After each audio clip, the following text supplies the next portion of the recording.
A U.S. attorney with a familiar name has been fired from her job at the Justice Department. Multiple sources tell ABC News the Justice Department fired a U.S. attorney from the Southern District of New York who recently led the prosecution of Sean Combs. While an assistant attorney, she was part of the team that successfully prosecuted Ghislaine Maxwell and multiple gang members. But that U.S. attorney's name is Maureen Comey. She's the daughter of former FBI Director James Comey. Sources say President Trump privately vented about having a Comey work in his administration. Dave Packer, ABC News. Overnight, the Senate passed a bill to cancel about $9 billion in foreign aid and public broadcasting money. Majority Leader Senator John Thune acknowledging it's a small clawback. What we're talking about here is 0.1% of all federal spending. 0.1% of all federal spending. But it's a step in the right direction. The final vote was 51-48. Money News brought to you by Beacon Capital Management, online at beaconcm.com. Retail sales rose 0.6% in June, and that was much stronger than economists were predicting.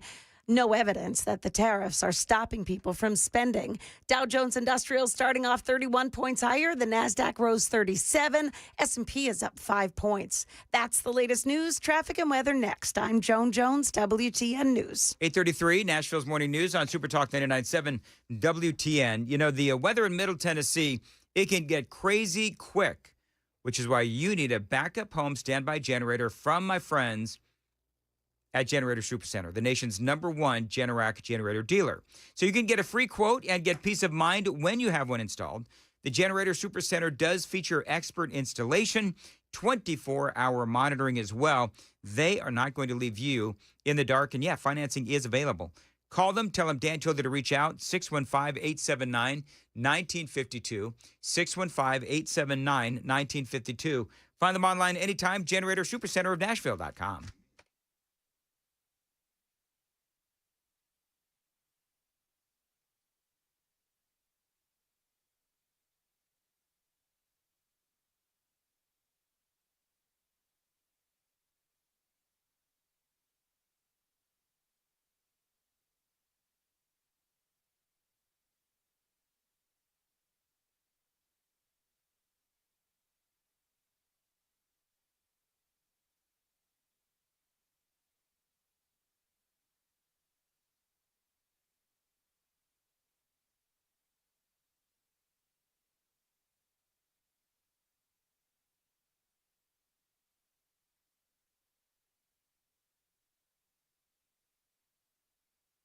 Dan Matt is here, 834 United Structural Systems. By the way, I cannot wait to play this audio that Chris has brought in.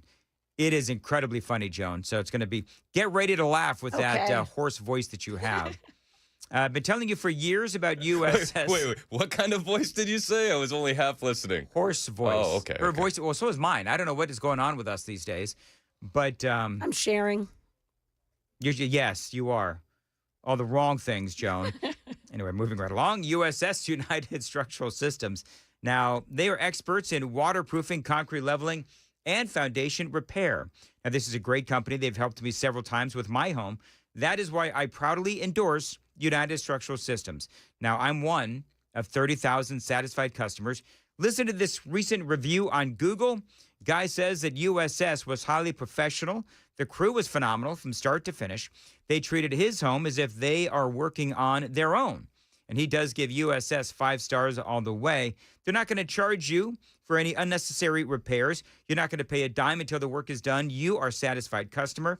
And they can help with your basement and crawl space waterproofing, basement wall stabilization, and foundation repair.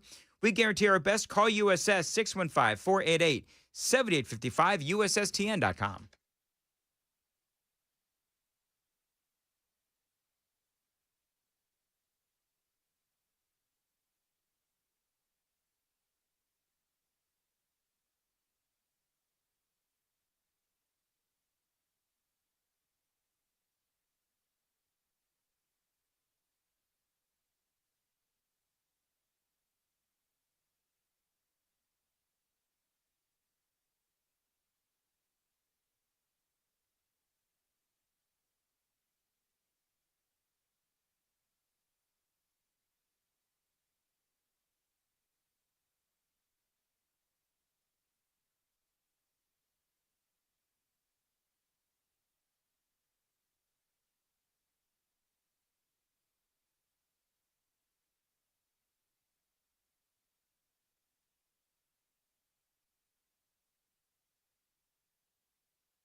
Heard the Mark Patrick weight loss hypnosis hype? Well, I attended because my father stopped smoking. I lost 70 pounds and my friend lost 20 pounds in the first 2 months. Wow, what are you waiting for? Join Mark Patrick seminars and lose the weight or stop smoking guaranteed for only $49.99.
.839 Nashville's Morning News on Super Talk 99.7 WTN.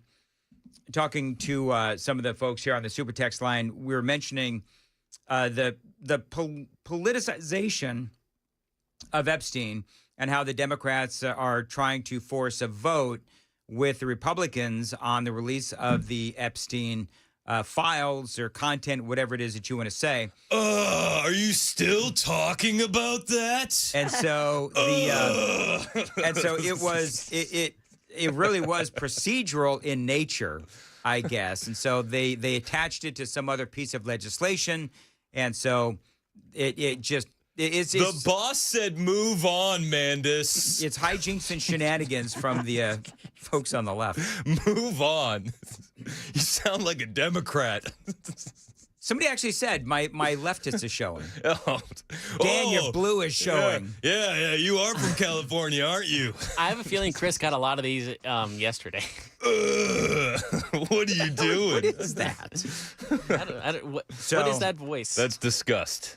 That's disgust. So anyway, yeah, we always get feedback. I think we've all talked about how we get feedback from the listeners. I love the listeners. I'm obviously just giving them that's your true feelings.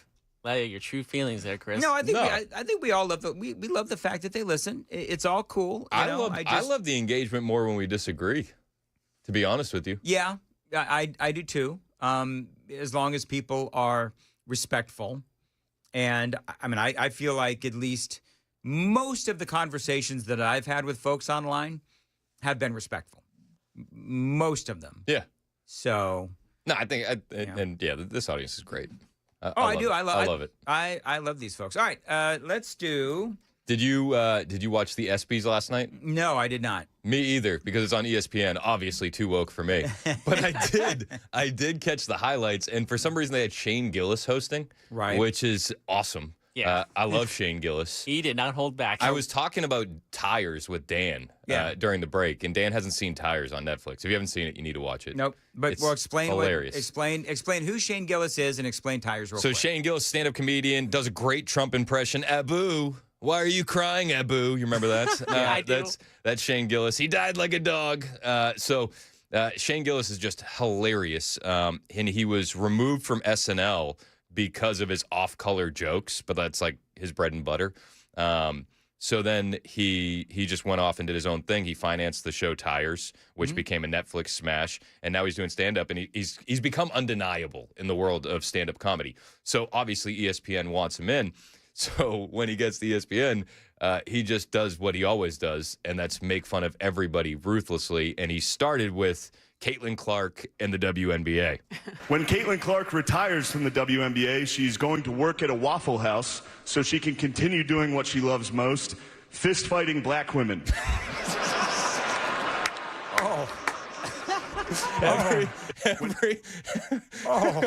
He's so good. He's an absolute savage. Now, it's important to point out, Caitlin Clark is a fan of his, and they're friends. They've met at shows and hung out before. Like, he's not just throwing live rounds and strays at people. Right. I'm sure she knew it was coming. But then and it's important to say too. They cut to the audience, and black folks are laughing. Yeah. So they're laughing. It was hilarious. And then he had another WNBA joke, which I think, and me personally, I think this one was even better. It was. But I haven't found a high quality version, so bear with me on the audio. This is the second one. WNBA All-Star Brittany Hicks is here. Give it up for Brittany, everybody. I'm joking around. That's my friend's wife. I knew none of you knew WNBA players. Wow. Called her a 4-time WNBA champion or All-Star or something. Yeah, 4-time All-Star. Brittany Hicks is here. Yeah. Everybody claps. It cuts to her, and he goes, "I'm just kidding. That's my friend's wife." Nobody knows who WNBA players are. That's funny. That's good. The Deshaun Watson joke is probably my favorite. Really? So I missed the Deshaun Watson one. You should pull that real quick. But this one was my favorite. This is the Epstein joke that didn't delete itself. All right, and this is it.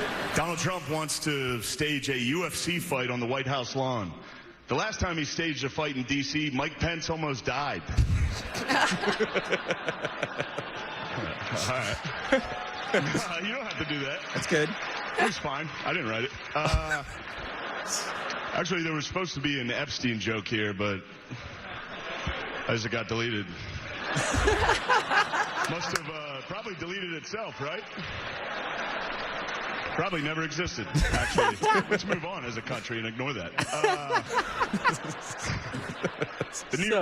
Donald Trump. All right, so I had the Deshaun Watson joke. You got the Deshaun Watson I one? got to make sure, so there's no curse words in this? No, there's no It curse. was on ESPN. Yeah, Everything it's was fine. clean. Yeah, but do you know Deshaun Watson, Dan? Give us some backstory. Sure. So he has been in trouble. He's a quarterback in the NFL, he was popular at one point, but he had about 20-plus sexual assault allegations by massage therapists, touching and making inappropriate remarks, and allegedly, all of course. Sure. But here's a joke about that. No, skip that joke. Please skip that joke. All right, bring it back. I'll tell that joke. I didn't write this. Put your hands where my eyes can see is what they say when Deshaun Watson gets a massage. An absolute so good. savage. Oh, it's so good. I love the equal opportunity, though. Anybody can get it. You know what? If you are equal, and I don't know, it sounds like he's sort of, is he apolitical? Everybody gets it? Everybody gets it. Everything's funny or nothing is funny. Yeah, and I see. I like that. Yep. He's got humor. Yeah, he's hilarious. I'm a big fan. So I may go then and try to watch the whole thing. I think I might have to as well. Yeah, it's pretty good. Hey, did you, real quick, did you hear what happened on the Murphy Show? Yes, I did. I didn't hear it live, but I did get a text from Matt Murphy, who was very proud of himself. Is he very proud of it? I think, out of all the gaffes that have ever been gaffed, I think that this is the first one I've seen somebody really wear it as a badge of honor. This is the gaffiest gaff I've ever heard on Murphy Show. So listen very closely. And he was released when it was determined by Glenn Funk's district attorney's office.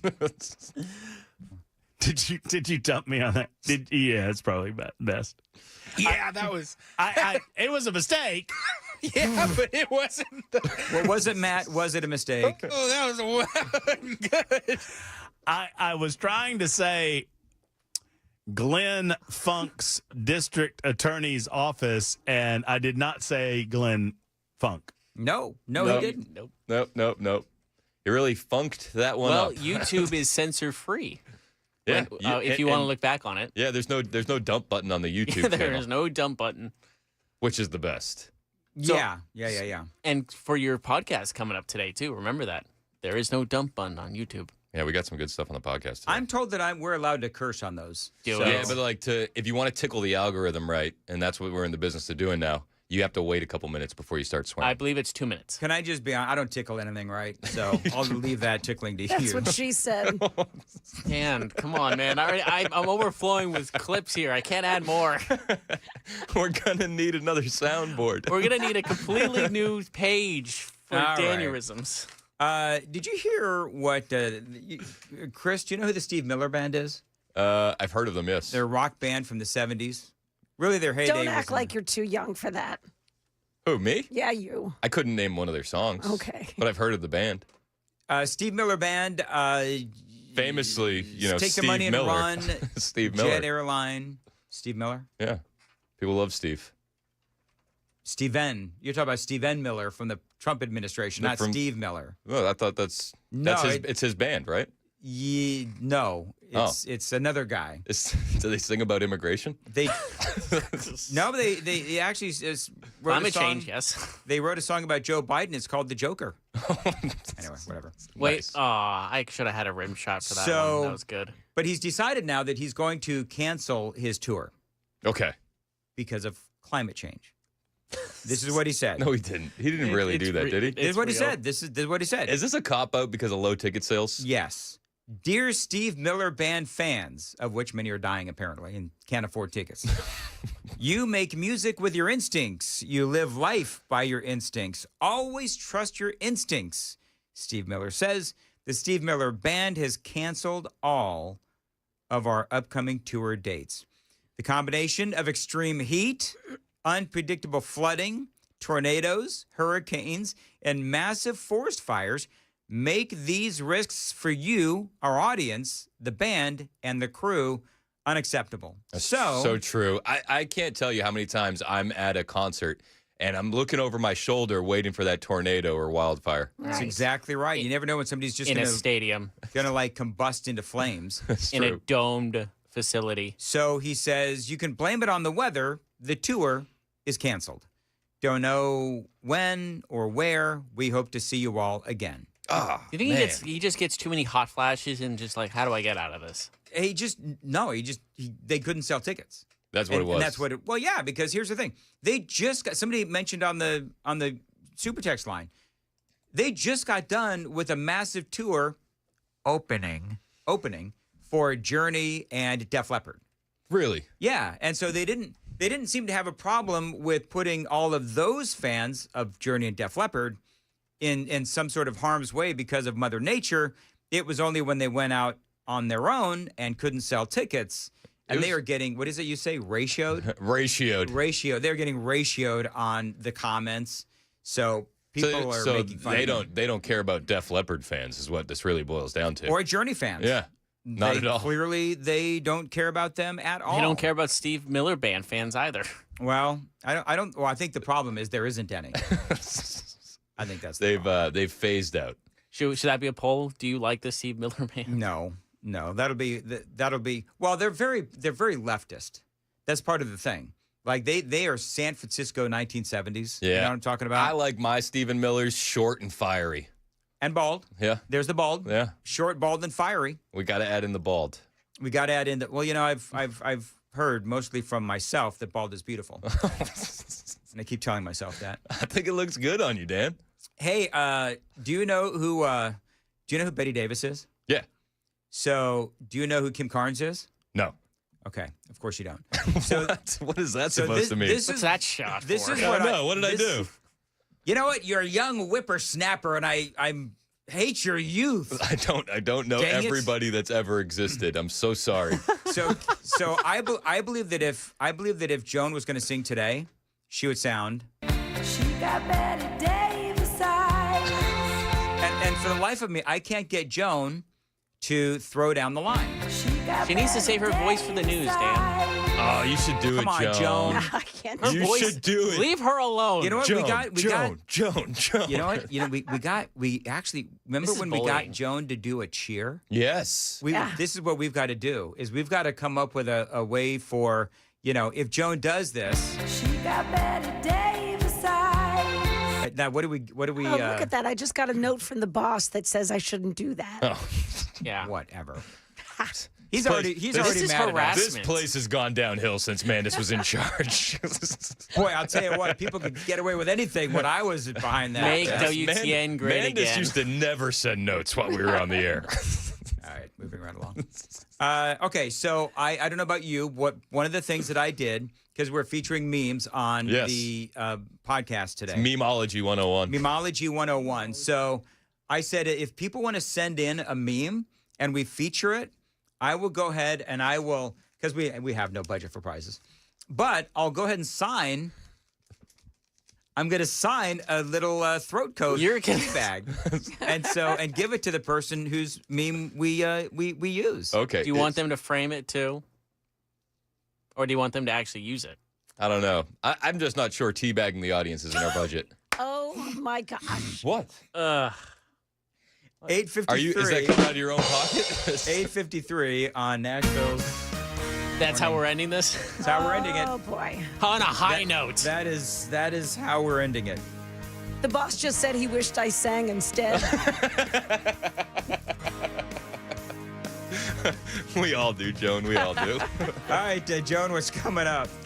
Yeah, the Senate votes to claw back some funding from PBS, and a California couple busted with 21 children in their home, and not one of them were their own kids. We've got those stories coming up here at 9 o'clock on Super Talk 99.7 WTN.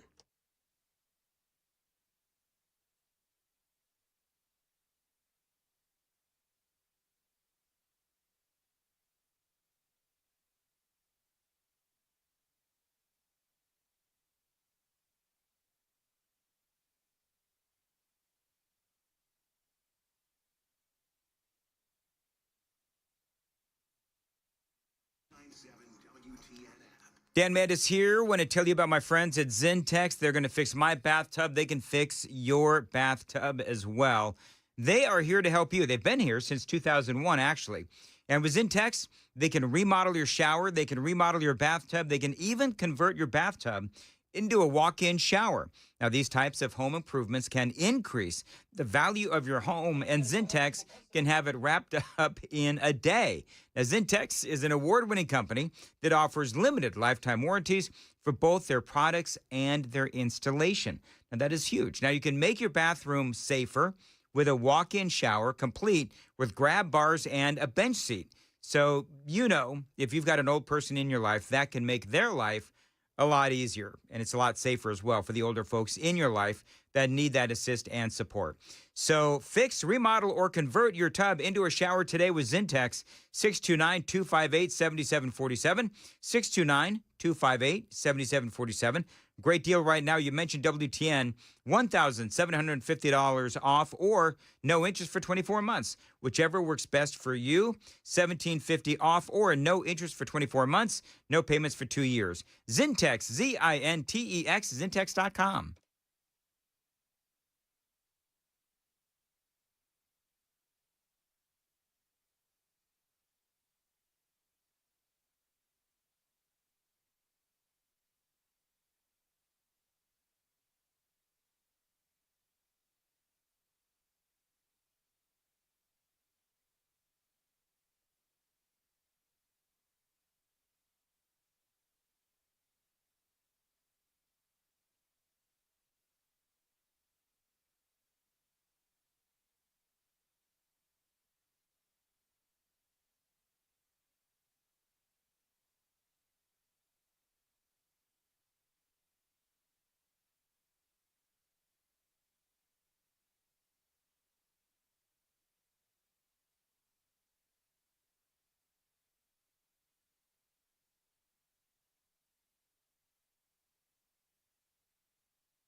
Now, I want to be clear. This is not the Steve Miller Band, nor is it Kim Carnes.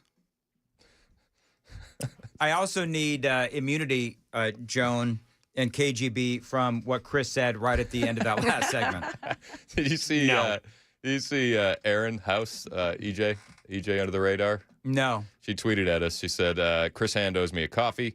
Just spit my coffee across the room, laughing at that comment about Dan Mandis's teabag." Sounds bad when you say Dan Mandis's teabag. It makes it worse somehow. Well, it wasn't mine. Whatever. What? You know what? Nope, not gonna say it. You know what? I Not don't gonna have say any. it. So does that mean that nobody wants my tea bag? I'm sure there Not are even Amy does. I'm sure there are plenty of people that would be Okay, down. now is Amy texting you too, like she's texting Joan? Like I probably, and she's like, I found your number. Just say stop him from saying tea bags. You know, HR is online too. Do you know what's happening in cars all across the country? What's that? Mommy, why are they What's a talking tea about bag? tea bags? Oh, listen to Joan's voice, honey. People get sick. Sick. Anyway, moving right on. We have reached. All This right, is the so- peak of radio. Sure. Let's see here. All right, so we're going to continue with the meme thing. Yeah, we're today. gonna do the meme thing. So what we're trying to do, and we're gonna talk about Chip and Joanna Gaines. We're gonna go Get in on into that. it, will Let's ya? go. We're gonna do it. yeah, I was reading about that today actually, so I'm looking forward to that conversation about the Gaineses. The Gaineses. And a lot more. So that'll be ready probably for post. We're going to record it today. But we're doing the meme thing. So, Yeah, we're doing the meme thing. 615-737-9986. If we do use your meme, then, oh gosh, we've come full circle. You'll get a signed tea bag. You know what? Oh, you were serious. I was Yeah. actually serious. Yeah, he's very serious. People actually hitting me up on the text line. Wait, Hey, yeah. I would love a signed tea bag. You're not even giving him a box. You're giving him one. And if you tweet it at us, we'll feature the whole tweet, so that way your you go. username gets some Yeah, follow me at Dan Mandis Show. at Chris Hand on Air. And at Chris on Air is going to be at 99.7 WTN in just a few moments. Look at that, Dan. There you go. I'm gonna say a lot of nice things about Dan today. I need that. No, seriously, Off to a like, great start. Like the first 15 minutes is gonna be me gushing over Dan Mandis. Get ready for it. Chris, keep my tea bag out of your mouth.